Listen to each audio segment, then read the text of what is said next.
नमस्कार संस्कृताय मित्रों, मेरे प्यारे मित्रों, आप सभी का विजय भोग क्लासेस में सभी का स्वागत है। और हमारे वीडियो को लाइक एवं शेयर और सब्सक्राइब करना ना भूलें ताकि ज़्यादा से ज़्यादा लोग देख सकें। धन्यवाद। नमस्कार संस्कृताय मित्रों, सुप्रभात। चलिए स्टार्ट करते हैं। आज जो है संस्कृत शिक्षण सी-टेट और एम-पी-टेट के लिए प्रैक्टिस सेट नंबर 3 का पहला क्वेश्चन क्या है। संस्कृत भाषा शिक्षण विधिषु प्रायः कति विधियां स्वीक्रियन्ते। संस्कृत भाषा शिक्षण विधि प्रायः कितनी विधियां स्वीकार की गई हैं। संस्कृत भाषा शिक्षण में जो है कितनी प्रकार की भाषाओं का जो है प्रयोग स्वीकार किया गया है। तो कितनी भाषाओं का स्वीकार किया गया है। ए ऑप्शन दिया है 30, B option 2, C option 79, D option 85। तो राइट आंसर इसका क्या होगा मित्रों, बताइएगा। तो राइट आंसर इसका ए ऑप्शन सही होगा 30। संस्कृत भाषा शिक्षण में जो 30 प्रकार विधियां स्वीकार की गई हैं, 30 प्रकार की विधियां को स्वीकार किया गया है। अगला क्वेश्चन नंबर 2। क्वेश्चन नंबर 2 क्या कह रहा है। संस्कृत भाषा शिक्षण विधिषु कोपयोका परिगणता नास्ति। संस्कृत भाषा शिक्षण विधिषु कोपयोका परिगणिता न अस्ति। तो ए ऑप्शन में क्या दिया है, व्याकरण विधि, और बी ऑप्शन प्रयोगशाला विधि, सी ऑप्शन अनुवाद विधि, और डी ऑप्शन पाठ्य पुस्तक विधि। तो संस्कृत भाषा शिक्षण की विधियों में किस विधि को परिगणित नहीं किया गया है, अर्थात किस विधि को स्वीकार नहीं किया गया है। व्याकरण विधि को, प्रयोगशाला विधि को, या अनुवाद विधि को, या पाठ्य पुस्तक विधि को। तो किस विधि को स्वीकार नहीं किया गया है। तो इसमें जो है क्वेश्चन नंबर 22 का राइट आंसर क्या होगा। क्वेश्चन नंबर 22 का राइट आंसर क्या होगा। तो बी ऑप्शन सही होगा, प्रयोगशाला विधि हमारी नहीं होती है। ठीक है। अगला क्वेश्चन है स्फोटवाद विधेय प्रवर्तकः का। स्फोटवाद विधेय प्रवर्तकः का। तो राइट आंसर इसका क्या होगा। पहला A option Herbert Spencer, A option Herbert Spencer, B option हंटरा, सी ऑप्शन भर्तहरि, और डी ऑप्शन वाचस्पति मिश्रा। तो स्फोटवाद विधि के प्रवर्तक का, स्फोटवाद विधि के प्रवर्तक क्या हैं, तो क्या होंगे बताइएगा। तो इस विधि के जो है भर्तहरि, स्फोटवाद विधि के प्रवर्तक सी ऑप्शन में भर्तहरि होंगे। भाषा मातृभाषा शिक्षणे कस्य आवश्यकता नास्ति। मातृभाषा शिक्षण में किसकी आवश्यकता नहीं होती है। व्याख्या विधि ऑप्शन, बी ऑप्शन पाठ्य पुस्तक विधि, सी ऑप्शन मीमांसा विधि, डी ऑप्शन व्याकरण विधि।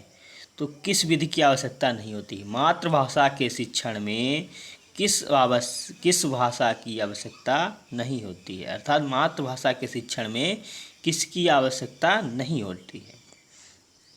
तो इसका राइट आंसर क्या होगा, व्याकरण विधि। जो है व्याकरण विधि का प्रयोग मातृभाषा में, अर्थात मातृभाषा को बोलने में व्याकरण विधि की कोई ज़रूरत नहीं होती है।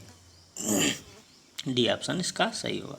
अगला क्वेश्चन है संस्कृत पाठशालासु प्रचलित विधेय दरीदृश्यते। तो संस्कृत पाठशाला में प्रचलित विधि को किस प्रकार से दिखाया जाता है, अर्थात किस प्रकार से दिखाई देती है। व्याकरण विधि, बी ऑप्शन चलचित्र विधि, और सी ऑप्शन पत्रचार विधि, और डी ऑप्शन स्फोटवाद विधि। तो संस्कृत भाषा शिक्षण जो है संस्कृत पाठशाला प्रचलित विधि दरीदृश्यते, तो किस विधि का होता है, हम्म, तो किस विधि का इसका क्वेश्चन नंबर क्या होगा? राइट आंसर इसका ये ऑप्शन होगा, व्याकरण विधि। संस्कृत पाठशाला में प्रचलित विधि जो है व्याकरण विधि का प्रयोग किया जाता है। अगला क्वेश्चन क्या है? वेदाध्ययने लब्ध प्रतिष्ठित विधि आसीति।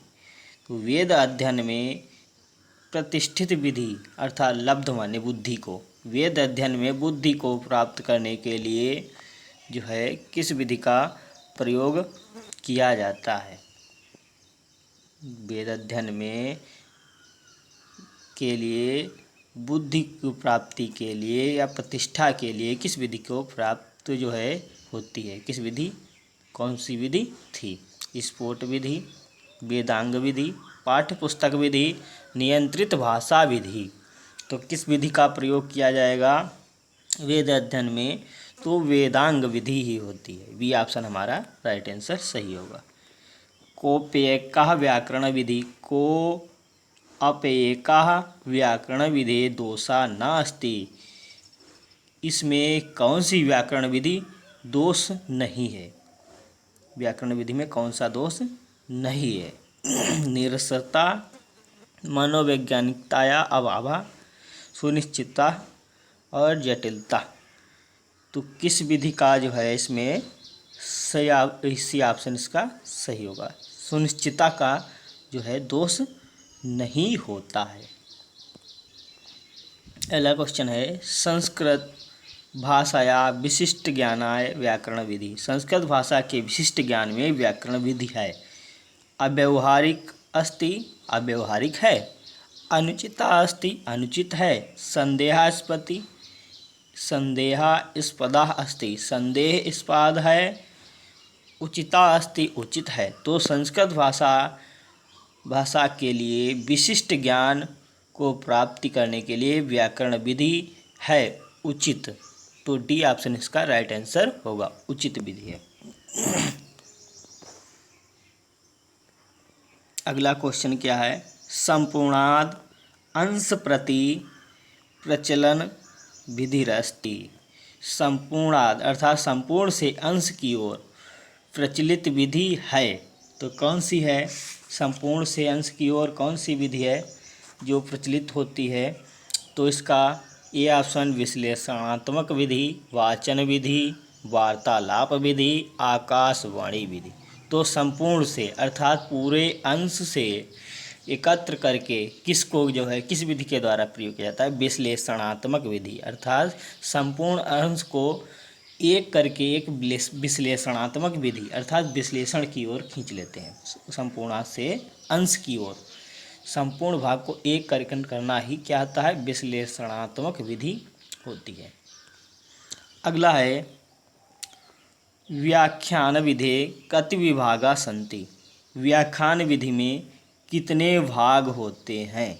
कितने होते हैं? कितने भाग होते हैं? तो A option 4, B option 6, C option 8, D option 10। तो कितने होंगे बताओ?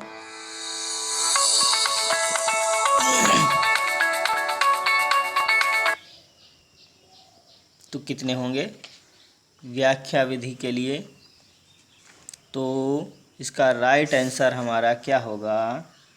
व्याख्यान विधि के लिए जो है बी ऑप्शन हमारा सही होगा, 6 होते हैं। व्याख्यान विधि के विभाग 6 विभाग होते हैं। अगला है श्लोक देखिएगा। पदच्छेदा पदार्थोक्ति विग्रहो वाक्य योजना आक्षेपोऽथ समाधानम व्याख्यानम षड्विधम स्मृतम्। जो है व्याख्यान विधि के लिए पदच्छेद, पदार्थों की उक्ति और विग्रह, वाक्य योजना, आक्षेपोथम, समाधानम, व्याख्यानम षड्विधि स्मृतम्।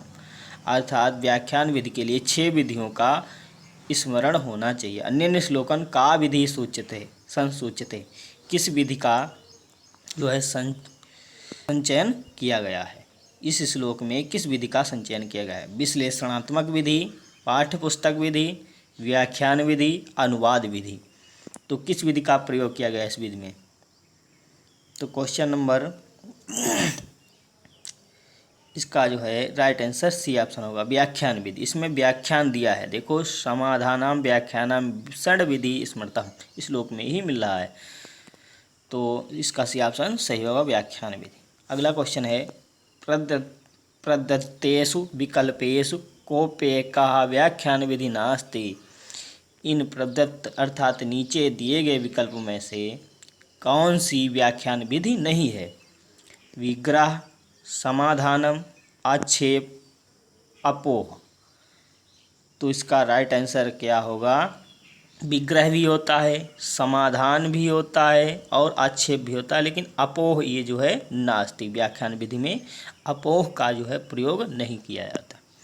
अगला क्वेश्चन है व्याख्यान विधो कोऽप्येकः स्वीक्रियन्ते। व्याख्यान विधि में किस को स्वीकार किया गया है? पथोक्ति, व्युत्पत्ति, रचनानुवाद, पत्राचार। तो क्या होगा